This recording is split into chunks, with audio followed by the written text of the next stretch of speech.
Alright, I got my bong loaded up.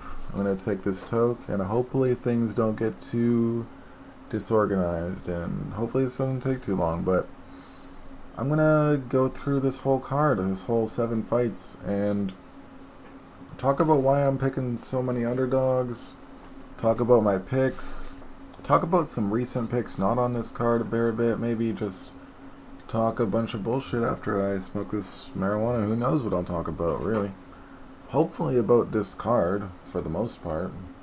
But yeah, I took a lot of notes. I watched everybody's last fights. It really didn't take that long because it was only 7. Let's get this toke started.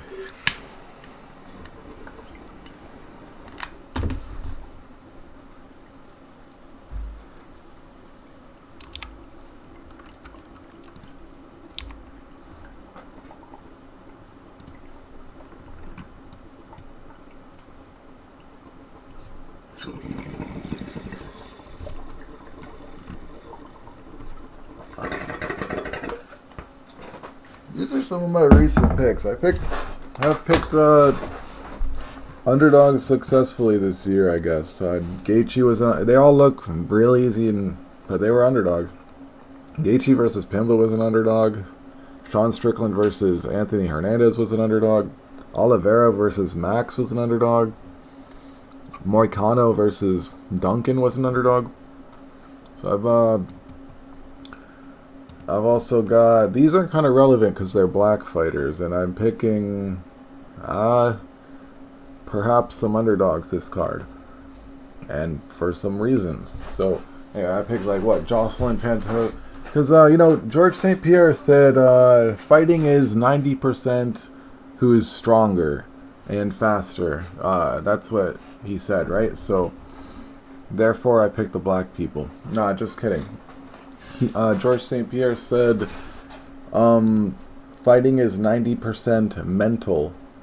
So you have to really listen to God actually gave black people the ability to manipulate the earth, and there's a mental battle, a spiritual battle happening with the curse of Ham, when Ham was the first motherfucker, I guess.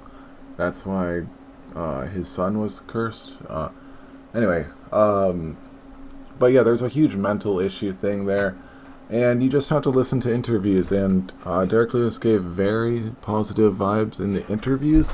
Yeah, if you think that he gives up in fights, then you could be rest assured that he's not going to give up this fight, and people just have a bad read on him and his fighting abilities, and I'm going to get into that later, but I want to, I guess, talk about where my bets came from, how this happened. I would also like to say, for UFC Prediction Tracker, he takes everybody's picks and then does if everybody bet 1 unit on those picks. So I do the same thing. My guy 888, that's me. Last event I was minus 0.63, and this is my just a Tapology group for friends, and so I've done this for 43 events, just like put them down, and yeah, wow, that bong is hitting because I am losing track of what I'm talking about, but yeah, like I've been tracking just like before I even found Prediction Tracker. My first one was Burns versus Morales. Because my one friend in the Tapology group was just picking tons of underdogs, and I was like, wow, maybe you'd win a lot of money or something. But turns out after all of the data, I put them all, like all 43 events, like what, last one I was down 0.63 or whatever. I am up 11.5 units, so if you did like $100 per unit, that would be $1,150. And if you put like 1 unit on every favorite, all favorites, you'd actually be up money. So if you put 1 unit on all favorites and you're up money, wouldn't it just be easy to make money if you just like saw the live dogs and then didn't bet on those fights? So in all dogs, if you put a unit on every dog, you'd be down 77 units. So just don't bet on underdogs if you're trying to make money, right?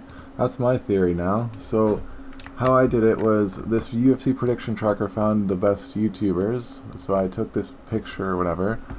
I don't actually care about return on investment because it kind of promotes lower sample size, and I don't consider it units staked.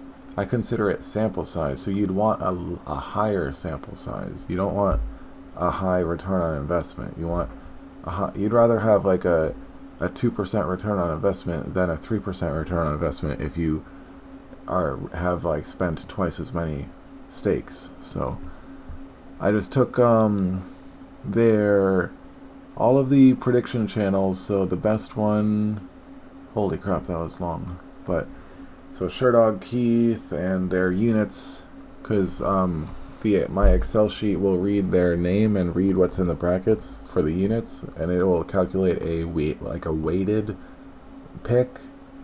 And so I listened to all of their predictions. These are all of the best predictors and what they're up, how many units.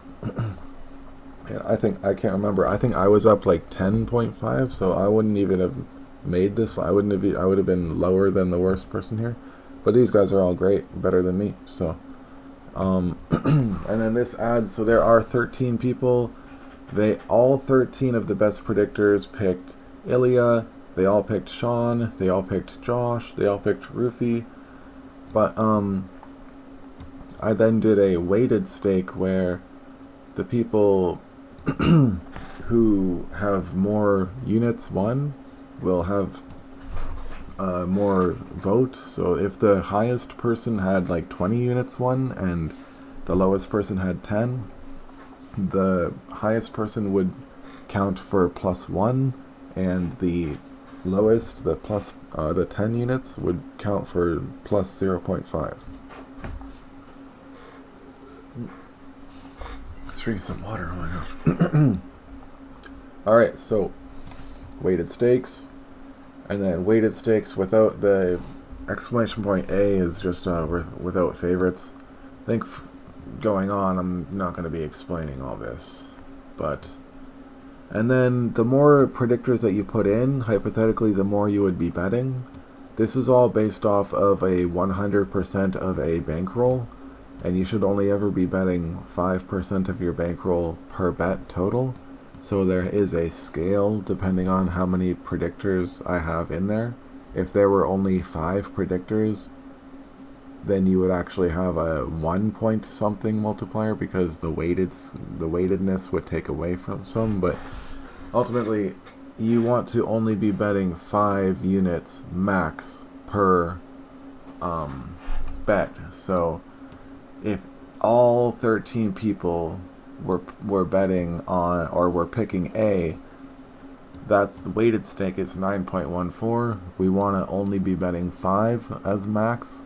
So 9.14 times 0.55 is 5. So the only way that we could do a max bet unit of 5% of our bankroll would be if, which our bankroll is currently at $100, would be if all 13 people picked the same person. Yeah. Anyways. And then we also multiply by our own confidence. So I am like 85%. And if I am personally picking the underdog, then I just don't bet on the fight. So therefore the only and my picks are a lot of underdogs, so I'm just not betting on this card very much. I am picking Kyle Dawkins, I am picking Michael Chandler, I am picking Derek Lewis, and I am picking Cyril Gahn. I didn't expect that to be an underdog. I thought that people would bet on Cyril Gahn. What? Nah, that's what my first instinct was, based off smart bettors and like good money, but now I realize that casuals are just going to be betting on Alex Pereira, and I shouldn't really be talking about what other people are like. Oh, if a casual is going to be betting on Pereira, I'm not a casual, therefore I'm betting on Gahn. Like, I shouldn't really say what people are thinking. I should just break it down, which I am getting into. But I was just talking about where money comes in from. Like, I thought that there would be more smart money, but smart money is for the smaller cards. these big cards are all about hype and all about, and I don't want to be disrespectful, but casual money. If you're picking Alex Pereira, it does not mean that you're a casual. But a lot of casuals are also picking Alex Pereira. Let's get into this breakdown. So I want to start at the very bottom of the card. What I did was, whenever a cell has these check marks, it has notes. So I want to read all of my notes, actually. So for the first fight, Diego Lopez, Cody Softic, he's my favorite, one of my favorite predictors. He's a Canadian, but he is not one of the best predictors. So hard to really, I don't know. Really got to take everything anybody says with a grain of salt, but yeah. So Cody Softic makes me confident on Diego Lopez. Cody Softic made some great points. I can't remember what he said, but yeah, I mean, I've listened to a lot of predictors and that was convincing. I don't know. Watched first 3 rounds of Diego's last fight with Volk. Oh my god, Volk fights are so boring. Wow, and Lopez didn't get any real takedowns. Volk just went for a gilly. Okay, so notes at gym, the B fighter, aggression against bad. Oh, I was at the gym and I was just daydreaming. So the B fighter, Steven Garcia, it has aggression, and Lopez is good at pull counters and just counter striking because he finished the barking guy. So whatever, I guess that's why I think that. That's fucking kind of like low level. And a diary says Garcia very bad ground versus some watches versus Puna and another guy. Garcia wins on feet. Diego doesn't take down enough. He thinks Diego fights like Qatar. So he said that the line is pretty close, like pretty good, like Diego should win, but Garcia should win on the feet kind of thing. But Garcia has bad ground game. I don't know, it's some bullshit, some half-ass on the fence diary of the gambler bullshit. Then Sherdog said via wrestling took down Volk twice, but it wasn't really, it was guillotine that Volk went for. Fight Fairy said seemed very confident in Lopez. Lopez didn't improve. Round 2, I don't know. Funky Bunch said medium-high confidence. Excellent. Good job, Funky Bunch. You are the man. Up 25 units. Good job. Axel, medium-high confidence as well. Are you guys the same person? Are you copying each other? Do you have the same picks? No, you don't. I'm trolling. I'm just trolling. Wager Zone, he picked B. That's interesting. He's a cool guy. Has like a D-Gen vibe, but it's chill. MMA Addict, he is the man. He is a constantly learning something. He says B56. That's actually, that is, I like this computer thing that he has.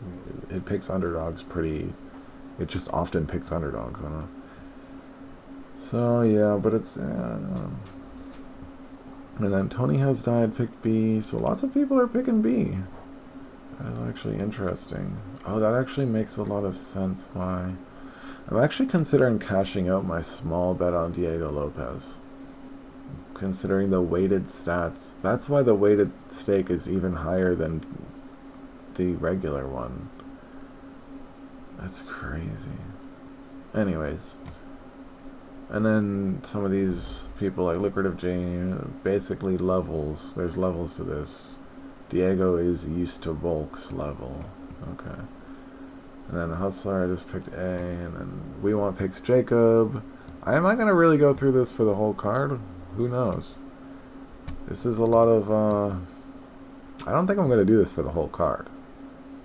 These are just like the random, if you wanted to hear what they had to say, you probably could have just listened to it yourself. So, for 7 fights, like, this video could be forever. But, this weighted stake, it's interesting that, you guys don't even understand what the fuck that means. And this is just for me anyways, but. Alright, now, why am I picking Kyle Dawkins? It's because he was a big favorite against Eric Anders. And so I don't think that Eric Anders is fair. And I don't think that just because he loses some fights and then gets cut from the UFC that people were just completely wrong about him. So to be a huge favorite against Eric Anders means that people had some hopes. So, I don't know. It's like, anyways, Dawkins. What was I gonna do? So, Eric caught kicks and got taken down. Otherwise, Dawkins has 82% takedown defense. So, actually, Dawkins has pretty good takedown defense for this matchup against Bo Nickel, and is used to fight heavyweight. Kyle Dawkins used to weigh 250 plus pounds multiple times for MMA matches. So that's pretty intense. He'll have that big boy presence, and his head just looked bigger at the weigh-ins and everything at the official face-offs. He just looked way bigger. And then better striking than Nickel. That could be arguable. I don't know, but yeah, most likely, obviously, that would be a contrarian opinion to think that Nickel has better striking. But we'll see. Who knows? He actually can look pretty explosive, but he like does like an explosive kicks and then slips and stuff. He's like almost an amateur kind of. And then Kyle Dawkins has kind of been there, lost, come back. Anyways, and Bo Nickel's delusional. He literally thinks he can read people's minds. He said that. And so that's pretty fucked. And Kyle Dawkins, one of parts of his games is that he likes to go for takedowns. That would be a mistake here because although Bo Nickel has pretty bad submission attempts, in my opinion, he goes for things, puts a lot of effort into them, and doesn't get them sometimes. But I would possibly think that Dawkins' jiu-jitsu might be even slicker than Bo's here. It's just the wrestling just don't engage in general, I guess. Whoa. Okay, so what else? What else did I write down? Bo's whole strength of schedule is in RDR.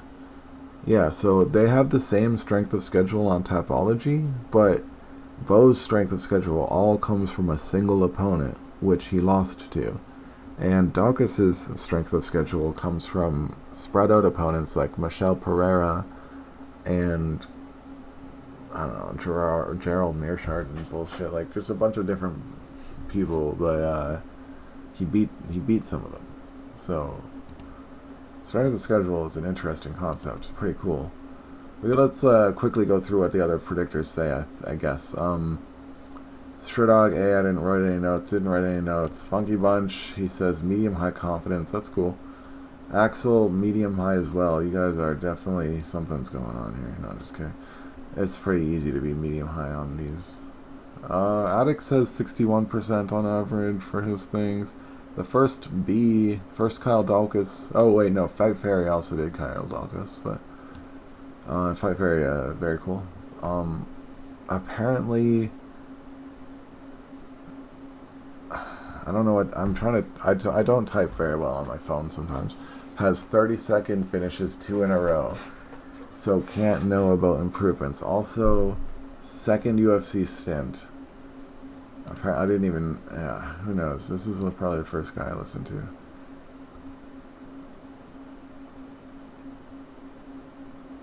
We want picks. So all of these lower-ish, well, we're all pretty. Everyone's pretty equal, but we want picks. So I'm just going. I'm kind of silently hoping this video isn't too boring if you're listening to it, because I am really doing stuff on the screen. I guess looking at my Excel sheet. Getting pretty tired. I gotta go to sleep.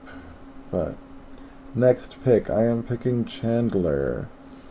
Why am I picking Chandler? I wrote a lot here. Let's try to read it quickly. I think the 2 years off is good for Chandler's chin and durability, and Rufy is too skinny. He didn't even make 155. He will crumble. He will do well in round 1, but Chandler will also said he's doing this fight for him, and Chandler will do Chandler's also a front runner. I say that later too. Chandler says he's doing this for himself. He wants to prove something. I think he's going in here to win this time. He said, instead of just entertain, he said he's doing it for him. Rufy's so skinny, boy. Chandler is a man at the end of the day. Good losses. Chandler had good energy at official weigh-ins, looks big and strong. Rufy looks skinny in the stomach. Rufy's stats aren't even good. Other than his 85% takedown defense, he only has 4.2 strikes landed per minute compared to 4.1 strikes per minute. Chandler is his worst, but maybe hits harder. That's actually not true after watching the tape. Um, yeah, I would not say that's true, but maybe one thing I want to check. I don't know what I did there. One thing I want to check is if Chandler's fights go longer. That's one thing I want to consider right now. Are his on average longer? No, they're pretty much the same. If they go through like basically the same, but he goes for longer, then it's kind of like you should be doing more in the beginning. Anyways. So, the stats aren't even that good. In my opinion, watching Rufy versus Fiziev, right away Rufy looks like he moves like a fairy. Like, kind of gay, I guess. Limp wrists and sticking his butt out. One time Conor McGregor said, "In the octagon, I feel like a female gymnast." Good quote, but I can see how Rufy's feminine flow is Conor-esque, people would think, but this is way lower level than old Conor. Way more scrappy, less elite. Chandler can get down if you are sloppy. Surely Rufy will win round 1. Well, yeah, even though Chandler is also a frontrunner, but surely Rufy will win round 1, but while he is on his P's and Q's.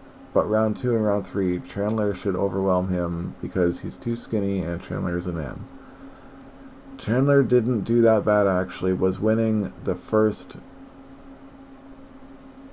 3 minutes of round 1 against Patty. No, he just won the whole round 1 against Patty. Definitely against Patty Pimblett, Michael Chandler won the first round. Yeah, for sure. Oh my gosh, this fucking Excel sheet. Chandler also fades in fights. Patty, okay, so against Patty, and Patty is rank 8, Rufy's rank 11. Patty only looked bad against Gaethje because it's Gaethje and Patty's a grappler. Chandler also fades in fights. Best round is round 1, so this round 1 should be hype as fuck. Slight edge Rufy, but Chandler is fine and really just needs to survive, in my opinion. Then the skinniness of Rufy will allow Chandler to win round 1, or round 2 and round 3. Chandler didn't even do that bad against Pimblett. I don't know if I'm overrating Pimblett. Alright, that's my pick on there. Nobody else picked fucking... And this video is getting too long. And you could, if you want to know what they said, then you could go watch their videos. I'm not going to talk about what they said anymore. I'm getting really tired and my enthusiasm... Holy fuck, why is this 22... Okay, I wrote a lot for this shit. Alright, so... I'm gonna zoom out because this is getting a fucking ass. Derek Lewis. Hokit too cocky, overlooking Lewis. Lewis saying excitingly, really meant it, hands together. I promise I will win. Something like that. It made me believe. I believe. Believe Lewis is a winner. Fuck this. Hoka took too much damage. Said if his hands hurt, he can't punch an elbow or kick. Bro, overlooking Lewis. Hands aren't even... Lewis and hands aren't even that good. Lewis too big to take down? Oh, that's a bad analysis. Lewis too big to take down? Semi-recently, he was talking about being a wrestler himself. He was kind of jokes, but he kind of went for it at the beginning of a fight. And failed, but I don't know. I gotta see the physicality on Lewis. Like, this is early. That was kind of a stupid note too that I said about Lewis there. I listened to an interview. Yeah. So, rewatched Lewis's last fight. It was against a guy named Wallo Cortez. Big dude. Lewis won round 1, in my opinion. He fucking did, dude. Don't look at the UFC stats, because those UFC stats are only from... Waldo got some hits at the very end of the round because Derek slipped, and Waldo only was kicking Derek's legs. That was not anything. And before that, Derek was winning the whole round. I don't know, like the whole round Lewis was fucking winning until the very end, and he didn't even... It was like a slip, and then Waldo held Lewis's legs and then kicked the legs, or held the feet, kicked the legs. It was bullshit. And then obviously round 2, Lewis slipped on a banana peel. While he won round 1, and then his corner says, you gotta go and be more aggressive. He tries to be more aggressive, swangs for the fences, and he slips on a fucking banana peel. That's all that happened. And he actually gave himself chances to win by swinging against Waldo Acosta. Oh my gosh. And Hoke went to war with blades and his hands hurt. Accepted the fight while being on a stretcher to the hospital, and Dana said Trump wants you. He couldn't say no. Derek Lewis didn't go to war with blades. He knocked him the fuck out in round 2. Bud. And people think Lewis' best chance against all wins come from going against strikers because he's a striker and then getting lucky. But that's not how he actually wins most likely. He most likely wins against people who are well-rounded or who are wrestlers, and he's just better than that at striking. So his actual worst matchup is people like Alexander Volkov, even though he won that match. If it happens like 9 out of 10 times Volkov wins, it's just the one time that happened that Lewis wins. But normally his worst matchup is against strikers, and he actually wants to go against people who are well-rounded, or like jiu-jitsu guys, or like wrestlers. So actually, Hokit is the tailor-made perfect matchup for Lewis to beat, because he is pretty bad striking, and so Lewis will have an advantage. Well, Hokit has some fast hands, but his arms are pretty short, and he'll try to pull counter, but he's just he's not big enough. He's not long enough. He's very fast though, so he's pretty cool. I definitely like Hokit a lot, actually. I like both of them, and I don't know. I just think that Derek Lewis is very motivated to win this. Yeah, I watched these videos. He says, I got him at the end here. And then here he tries to reassure people he'll win. If you're at a bar, you can cheer for him and you won't be embarrassed because whatever. Hokit's making a mistake taking this fight so fast. I am going to pass out, dude. I'm going to pass out. I got to go to sleep. Anyways, Hokit's under Lewis's skin. It's a mistake. It's really bad, man. I think Lewis is gonna really show up and really try to win, in my opinion. Anyways, that was a big one. That was a lot of bullshit. So, Sean O'Malley. The UFC stats are bad for Zahabi.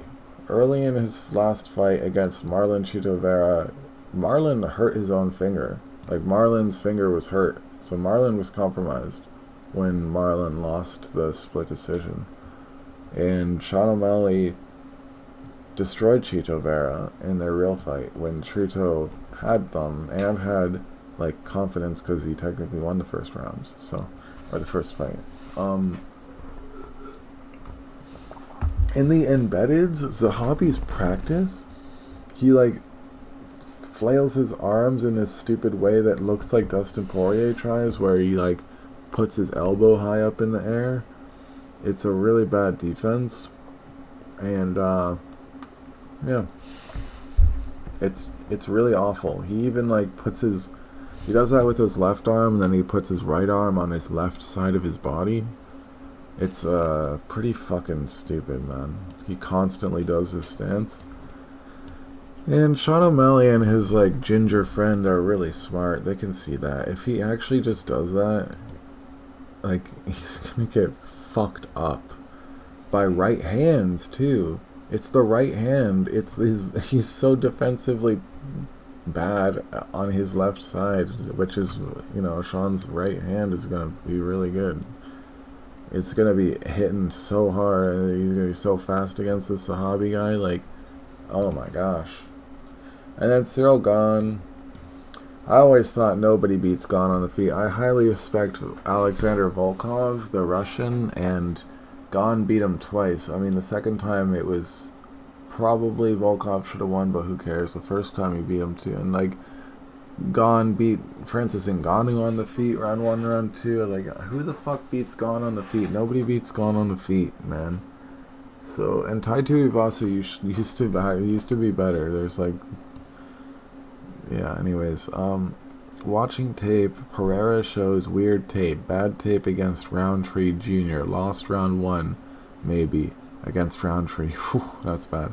And looked like no power. Same lost to Ankalaev. Looked bad, although some think he won, but still Gon is a much better striker and a heavyweight.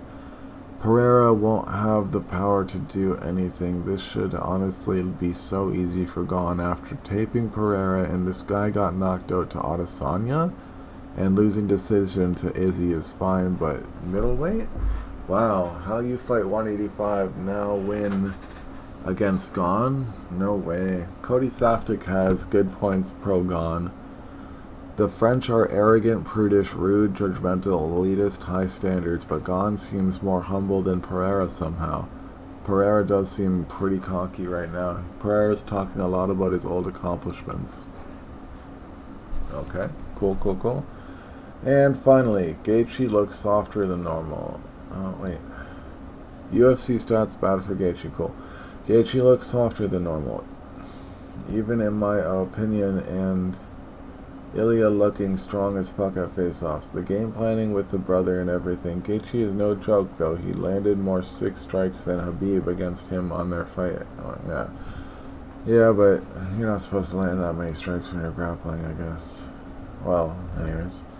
But yeah, Khabib and Gaethje landed lots of leg kicks. Anyways, Ilya lost round 1 to Bryce. It got taken down and stuff. Bryce Mitchell's the man, though, so who cares? Not that bad to get taken down by Bryce Mitchell. And Gaethje doesn't go for takedowns, so it's kind of an irrelevant note. But Gaethje fights smart. Could be defensively responsible and solid. Not giving up mentally because of beef, which also could cause Ilya to gas because of beef anxiety. Alright, now that's all of my picks. I am definitely picking some underdogs. Man, I'm excited for this card because of these underdogs that I'm picking. So, because out of all of the weighted stakes, here's like the weighted stakes. This is what the system that I have going wants me to be risking 46 units or 46% of my bankroll, but I'm only actually risking 8.7 units to make probably not very much at all, but slow and steady wins the race. This card is just for entertainment, really, and that's all that any of this is. I don't really mind lost opportunity or missed opportunities or, oh, I should have won more. I'd rather just not lose. And it would be hard to lose in this although, let's see, how much would I profit if, okay, let's just say Ilya wins, Sean wins, but Diego loses. Then we will still be up, of course. We'll be up 1.0, but we'll have risked. So, and then if, say, Sean loses, then we'll be down quite a bit. Yeah, of course. Wow. Yeah, okay, so none of those two bets can lose. Oops. None of Ilya and Sean cannot lose, or else I will be down money for sure. Of course, I probably didn't have to do this to figure that out, but, well, and then Diego Lopez is just for fun. I'm super unconfident in this one. I shouldn't have even put 25 cents on it, so I put 24. That's the betting video, that's the prediction video, that's the analysis video, and that was 35 fucking minutes. I'm going to sleep.